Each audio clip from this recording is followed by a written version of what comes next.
Resale is down, trade-ins are being rejected, parts are disappearing, riders are abandoning American bikes, and Japanese brands are taking over without making a sound. Stick around because this isn't just about motorcycles anymore. What's happening next could affect your job, your wallet, and your ride. The day the showroom went silent. It didn't feel like a collapse, not at first. It felt like a quiet Tuesday. The kind where you check the clock twice and wonder if you missed something. That's how the sales manager described it. Just an ordinary morning where nothing happened, and that was the problem.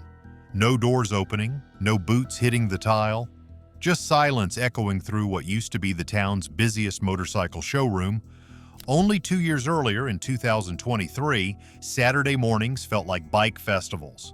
Coffee brewing in the corner, test rides lined up back to back. People traveled from nearby counties just to browse the new Harleys. But by the spring of 2025, things were different. The phone stopped ringing. The door chime rarely buzzed. Shirts on the merch wall stayed folded for weeks. At first, they blamed inflation, then gas prices. Then maybe it was the weather. But slowly it became clear. It wasn't about the economy, it was about the brand. Used Japanese bikes, especially Hondas and Yamahas, were vanishing off the floor in under 7 days. Meanwhile, the American bikes sat. Some hadn't moved in 6 months. And then one of their most loyal customers, a man who had ridden Harley for over 30 years, walked in and asked something no one expected. "Do you have any used shadows in the back?" That sentence told them everything they needed to know. This wasn't just a slow week, it was a turning point. The silence wasn't temporary. It was structural, cultural. And in the office just down the hallway, someone was staring at a spreadsheet that made things feel even worse. If you're finding these insights eye-opening, make sure to hit that like button. We'd also love to hear your thoughts. Drop a comment below and let us know what you think about these market shifts. The Floorplan Collapse. On paper, the dealership looked like it was drowning in opportunity. Dozens of bikes lined up in the showroom. Models ranging from entry-level cruisers to high-end tourers. The floor sparkled. But in the finance office, the truth told a very different story. Because every one of those bikes was financed, not owned, and each one came with a clock attached. This is the system most dealers rely on. Floor plan financing. It lets them stock new bikes without upfront payment, but there's a catch. After 90 days, the interest starts to build, and if a bike doesn't sell, it becomes a liability instead of an asset. And by 2025, interest rates had climbed past 7%. The finance officer watched the numbers compound on 19 unsold American models. That meant thousands of dollars in monthly losses just for letting the bikes sit there. They tried everything to move them. Ads on the radio, price cuts, free service vouchers. But no matter how aggressive they got, buyers weren't biting. The worst part? Buyers were walking in. They were just walking out with something else, something Japanese, a Honda Rebel, a Yamaha Bolt. Even used models with 10,000 miles were outperforming brand new American cruisers in resale value. Then came the email from corporate. It wasn't a warning. It was a shift in strategy. Prepare to reduce inventory exposure. Prioritize liquidity. Do not reorder unless confirmed demand. The message hit hard. But out on the road, a loyal American rider had already acted on a truth that no dealership memo could soften. Want gear that still works? No delays, no drama? We listed our trusted helmets, gloves, and tools below in the description. It's everything that keeps us riding. The switch they don't want to talk about. He didn't sell his Harley right away. That would have made it real. First, he just stopped polishing it as often. Then he started skipping weekend rides.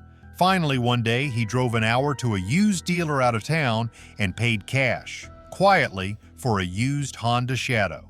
No trade-in, no announcement. He parked it in the garage behind the Harley like a secret. This was a man who used to lead poker runs, who wore denim vests lined with patches from 4 different states, who once said, "I'll ride American till I die." But now even he knew, loyalty doesn't fix breakdowns. Loyalty doesn't lower your insurance premiums. Loyalty doesn't keep the bike running when your mechanic can't find parts. The switch wasn't about betrayal. It was about exhaustion. The maintenance schedule on his Harley was growing, the repair costs were creeping, and the wait times for parts? Insane. A simple throttle sensor took 3 months to arrive. The Honda? It just worked. Smooth ride, easy start. Serviceable at nearly any shop.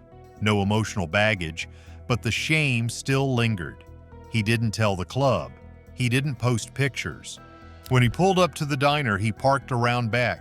And yet, he was not alone. More and more longtime riders were doing it, quietly, carefully, because nobody wanted to be the first to admit it. The old bikes were fading, and the culture was changing. And inside one dealership, that cultural shift was about to hit full force, with one phone call no one saw coming. One phone call that changed everything. It came in just after lunch, a corporate number the dealership owner recognized but hadn't heard from in months.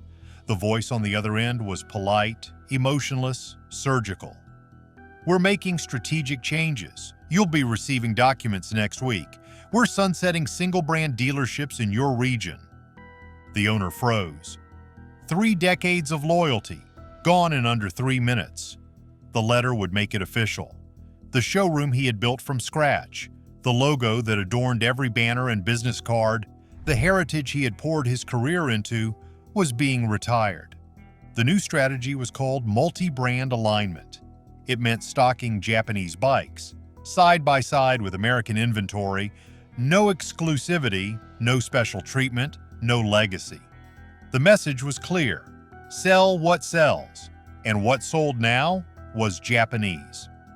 He looked around the showroom, posters from Sturgis, a wall of event photos.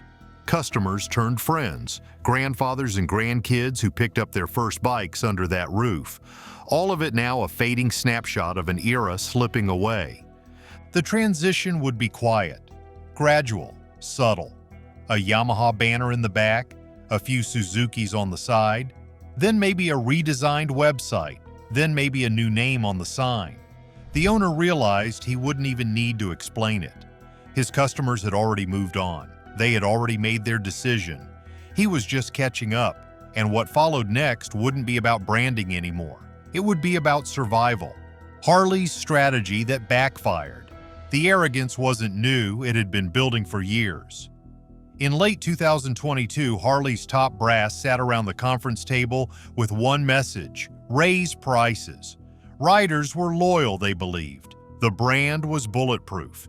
And if inflation was squeezing the middle class, well, Harley had survived worse. So they raised the sticker on core models. They marked up accessories. Financing got tighter. And for a moment, the gamble looked like it would pay off. But what they missed was what had already changed. Riders weren't buying for pride anymore. They were buying for function, for budget, for survival. It wasn't just the economy. It was a shift in values. Insurance premiums jumped, maintenance costs soared, and the average buyer could no longer justify a $25,000 cruiser that needed $5,000 in upgrades to feel modern. Suddenly, that badge on the tank wasn't worth the squeeze.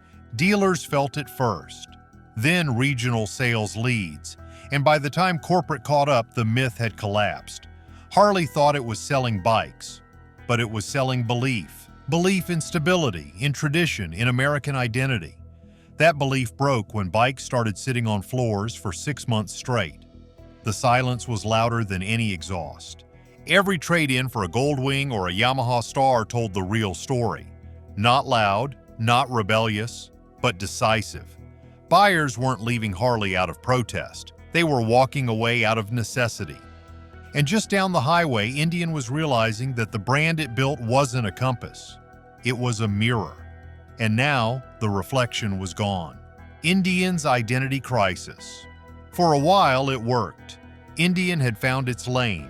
Luxurious, muscular, anti-Harley, but still part of the family. Riders loved the underdog story. Polaris poured in money, built gorgeous bikes, and stacked the dealer network.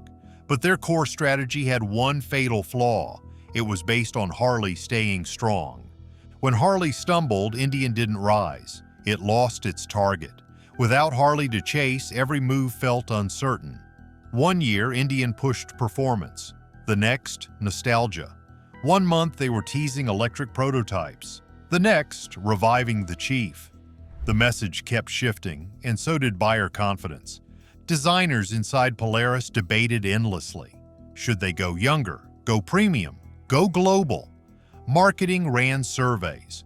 Focus groups came back inconclusive. It wasn't a lack of quality. Indian made incredible machines. But without a narrative, without a foil to play against, their identity started to blur. And on showroom floors, it showed. Longtime fans got confused. Younger riders didn't connect. Sales didn't crash, but they stagnated. And stagnation is the one thing a challenger brand cannot afford. It wasn't that Indian failed, it was that it stopped standing for anything unique. In the vacuum left by Harley's decline, Indian had a chance to lead. Instead, it hesitated. And as the economy tightened and financing dried up, that hesitation cost them market share. Meanwhile, economists watching the broader sector noticed something strange. Cruiser defaults were rising fast, and the numbers told a story no brand wanted to admit. The cruiser bubble just popped. The signs were everywhere, if you knew where to look. An economist tracking consumer vehicle trends noticed a dangerous pattern. More bikes sitting unsold, lenders quietly changing loan approval rules, more defaults, especially on large V-twin cruisers. At first, it looked like noise, but it wasn't. It was the start of a structural collapse. The cruiser market had long been inflated. Easy credit made it possible to finance a $28,000 motorcycle with zero down. Low interest kept demand high. Dealerships ordered too much inventory, assuming every new season would bring more buyers.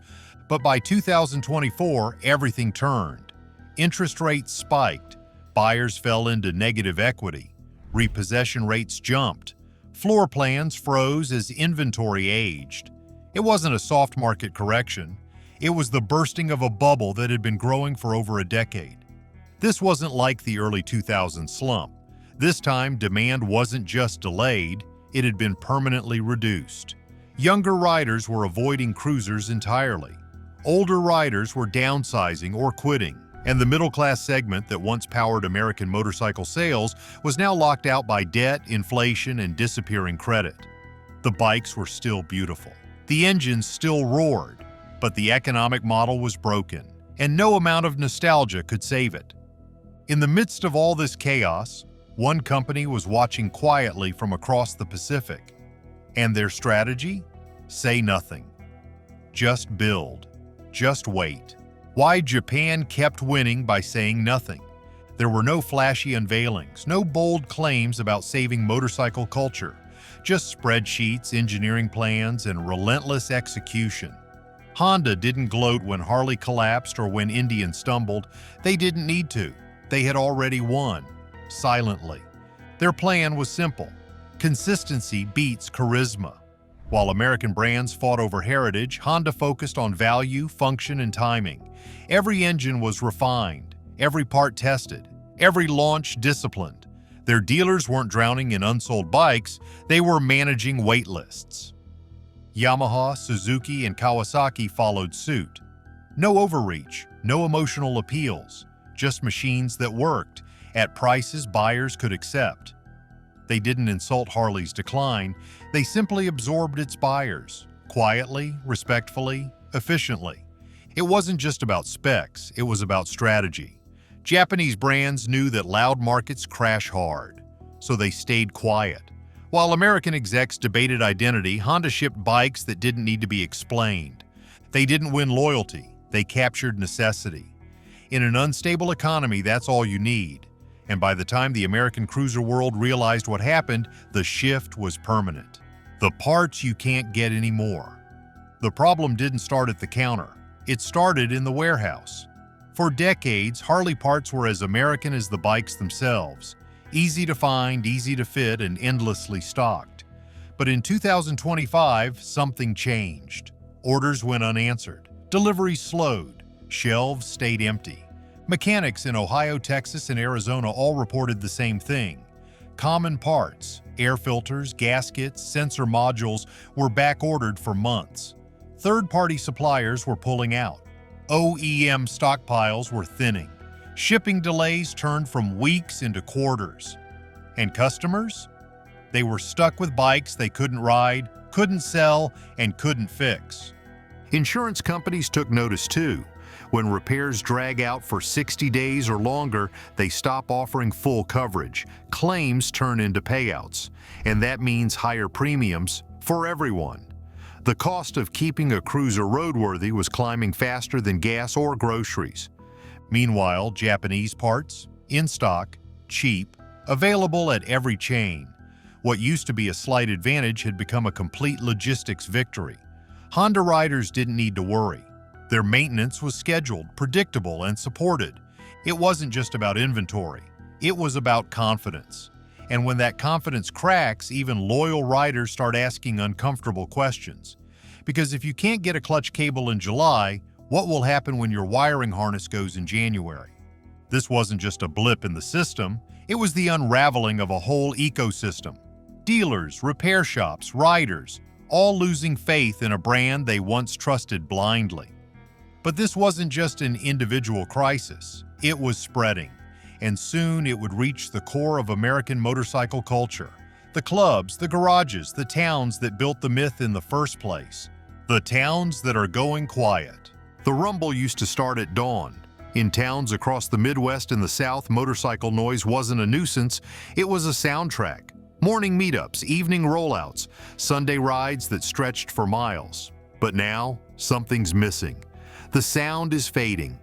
Local shops are closing, clubs are dissolving, community boards once filled with ride announcements are empty. Biker rallies are shrinking. The economy didn't just gut the riders, it gutted the culture. And at the center of it all is a vanishing American motorcycle identity, one tied so deeply to Harley and Indian that, as those brands fade, so does the entire infrastructure that supported them. Mechanics who once made a living customizing softails are now servicing lawn equipment.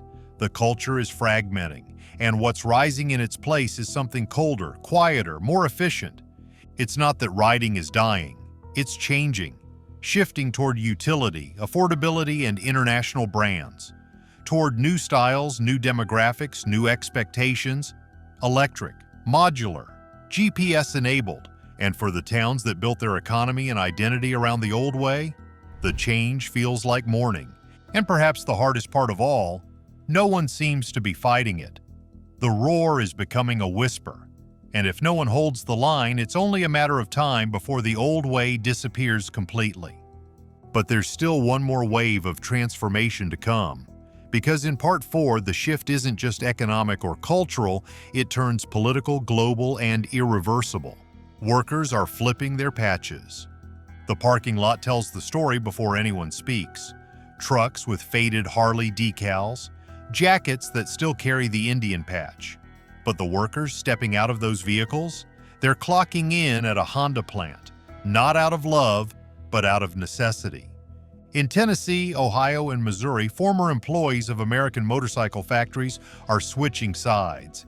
These aren't just workers, they're riders, welders, painters, people who used to swear by the bikes they built. Now they're assembling the very imports they once blamed for taking their jobs. For many, the shift feels like a betrayal, but not by them, by their old employers. When Harley laid off hundreds, when Indian halted production lines, there were no promises. No calls back, no safety nets, just silence. Meanwhile, Japanese manufacturers offered something more powerful than patriotism: stability, predictable shifts, modern tooling, healthcare plans that didn't vanish overnight. The jobs didn't come with culture, but they came with a future. Inside those new plants, the break rooms are quieter. The walls are bare. No flags, no old ride photos, just vending machines, charts, and safety signs. The soul is gone, but the check's clear. And that's the cost. Not just losing a job, but losing a piece of identity. The brotherhood that once welded steel and culture together has been unstitched, badge by badge, patch by patch. But as American labor shifts quietly under fluorescent lights, something louder is building overseas, and it's about to hit home in a way Washington can no longer ignore. The trade war is about to explode. This was supposed to be a quiet corner of the economy. Bikes, steel, paint, tradition. But now it's ground zero for a geopolitical eruption, because what started with falling sales is turning into an international fight over power, production, and pride. Federal trade officials are watching the numbers, and they're panicking. In the past 2 years, Japanese motorcycle imports have surged by over 70% in key U.S. markets. Meanwhile, American exports have collapsed, especially in Europe and South America.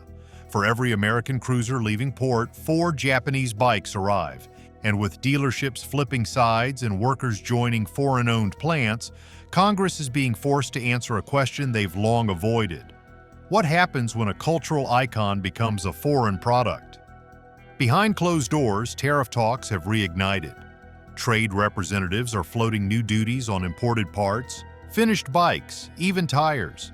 Japanese officials are quietly warning that retaliation will be swift, especially with other sectors already on edge from broader trade tensions.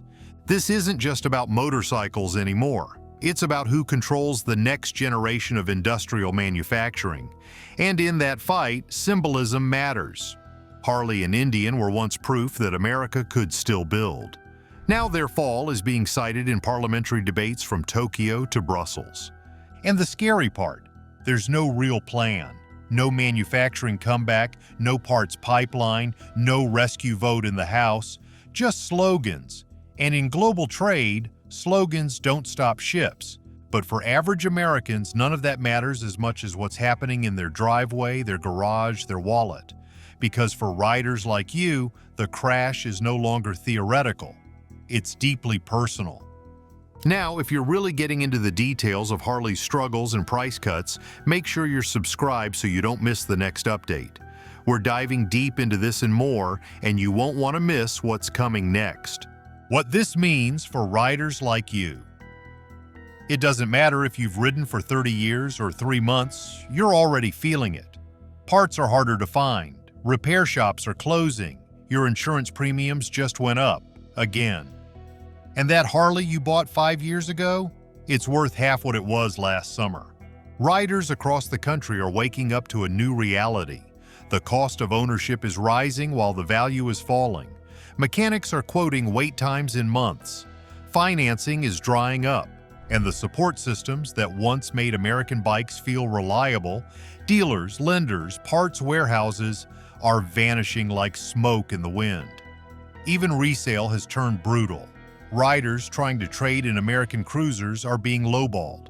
Some dealers aren't even accepting them. The bottom has fallen out and no one's rushing to patch it. Meanwhile, Japanese brands are holding their value, or in some cases, appreciating. Because availability matters. Support matters. A working bike with cheap maintenance and full parts access beats a beautiful paperweight every time. This isn't just economics, it's trust. Riders are recalculating what it means to ride American. For some, it still means something. For others, it's starting to feel like a liability. And the final blow? You're not being told the truth. Marketing is still clinging to slogans from the past. Legacy media outlets are avoiding the story entirely. But the truth is out there. In your insurance quotes, in your local dealer's empty showroom, in the sound of fewer bikes on Sunday morning. And that silence, it leads to where the story of American motorcycles becomes less about engines and more about memories. The era of the American motorcycle is ending. This isn't about who built the better bike, it's about who survived to tell the story. And right now, the story of the American motorcycle is being archived by riders, collectors, and historians who know it's nearly over. Harley-Davidson isn't just losing market share, it's losing the cultural high ground. Indian is no longer a disruptor, it's a drifter. The sound, the image, the myth, it's all becoming a museum piece. And the shift is accelerating. In California, 2 major Harley clubs shut down in the last year.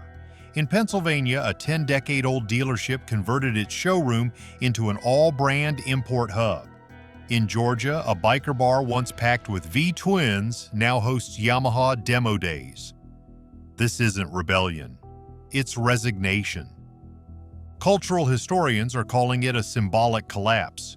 Because even if a few factories survive, even if some bikes still wear the American nameplate, the heart of the movement is fading. The brotherhood is fractured. The roads are quieter. And Japan. They never tried to own the culture. They just outlasted it. Their bikes are everywhere now, subtle, dependable, invisible. They didn't need to win. They just stayed standing while the giants fell. What we're watching isn't just the end of an era, it's the quiet burial of something once sacred, and in its place, something colder, more corporate and global. Riders aren't angry anymore. They're tired of waiting, tired of fixing, tired of pretending. The American motorcycle didn't lose because it was loved less. It lost because love wasn't enough. If you're ready for more eye-opening insights into the motorcycle market and the struggles Harley dealers are facing, check out our last video where we broke down why some Harley models are just sitting on the showroom floor, with prices slashed and sales plummeting. If you found this video helpful, give it a like, drop a comment to share your thoughts or experiences, and subscribe so you don't miss out on the next big shift in the industry.